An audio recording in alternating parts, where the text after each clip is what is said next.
Trip mula alas 3 hanggang alas 6 ng gabi. Oh yeah! Sa 90.7 Love Radio. Love Trip. Kasama ang inyong muy delisyosang ka-love team. Mara's Tony! Mara Tony! Ikaw, anong trip mo?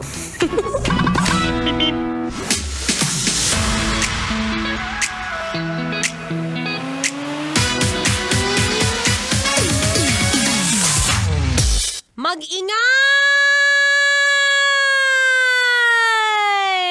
Ang lahat ng mga pauwi na. Ang taray, ang bilis ng oras, no? Akalain mo yon? Makatapos mo makipagplastikan ng buong buwan o buong linggo. Ngayon, tapos ka na. Holy Week na. Ala, kapag ka Holy Week, anong gagawin? Magpakabait. Hindi pwedeng masama ang ugali. Kaya tignan mo yung katabi mo. Tignan mo kung medyo kasimangot na naman yan. Kapag ka nakasimangot, walang pera. Kung makikita mo rin ang mukha ko ngayon, hindi naman ako nakasimangot. You know why? Because today, it's a very, very special day. Because we have another guest later on. Pero bago ang lahat, magpapakilala muna ako para sa'yo nakakapasok lang. Nakakaya sa'yo, ngayon ka lang nag-tune in dito. Anyway, it's a happy Friday, kabisyo. Yes, I'm back. Ako pa rin to! Nasasamahan mo, ha? Ito na eh. Ito na yun eh. Ito na yung chance mo. Ang babaeng takbo ng takbo. Sa isip mo. Your daldalerang atleta DJ Mara Tony para sa programa Love Trip.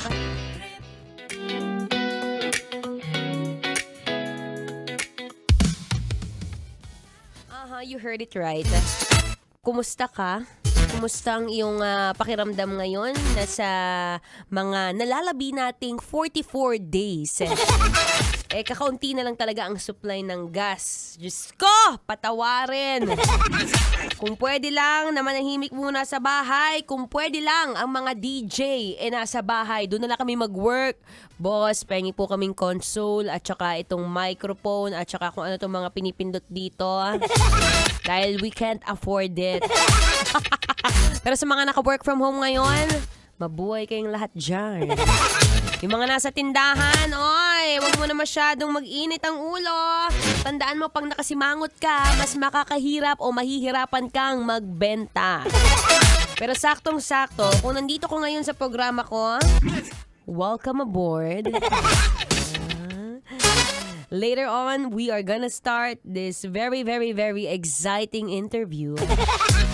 Sabi ko nga, di ba, kapag kaganitong oras sa 3 to 6 p.m. kung saan programang Love Trip, usapang kasarapan at kahabaan ng buhay. All about health and fitness po ang ating programa at about dyan, alam mo ba, kung ikaw namamangha na sa kakayan ni Mara Tony na tumakbo magmula Laguna, Papasay, mas mamamangha ka sa babaeng i-interviewin ko mamaya. You know why? Hindi lang po siya tumatakbo. Nagsiswimming! Pati na rin nagbabike. All in one day. Diyos ko, anong klaseng endurance ang merong itong babaeng ito. Pero we are so lucky, no, that later on we will be joining fresh na fresh from Davao after she finished first place on her age category, ang ating flight stewardess or flight attendant plus or slash triathlete. Walang iba kundi si Ira Lopez! Wow! Live na live po yan mamaya, no? Interviewin natin siya, sasabihin ko sa kanya, anong kinakain mo, be? Paano mo nagagawa at paano mo nakakaya na sumakay ng eroplano at the same time sumakay ng bike?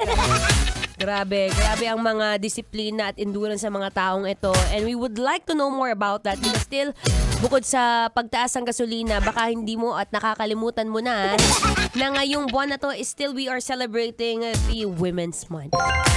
Akala nyo kayo lang na malalaki, mga malalakas Sorry, no. Anyway, mag-relax ka muna dyan. Maya-maya, nasa biyahe pa raw siya Mag-relax ka muna dyan. Sit side, hold on. Do not change the channel. I will be right back. But for now, para ma-inspire ka, kung ano nga bang itsura ni Mara Tony, you can check me, ha? On Facebook, it's M-A-R-A space T-O-N-E-E. Oy, baka magulat kayo, hindi po si Alex Dixon yan. Dahan-dahan. Anyway, here's another song. Jamming muna kayo ng SB19. Here's Mapa. Kailangan pa bang memorize yan? La chara chara, la chara chara, la chara chara chara, la chara la chara. Basic. Metro's #1 Love Radio. Basic!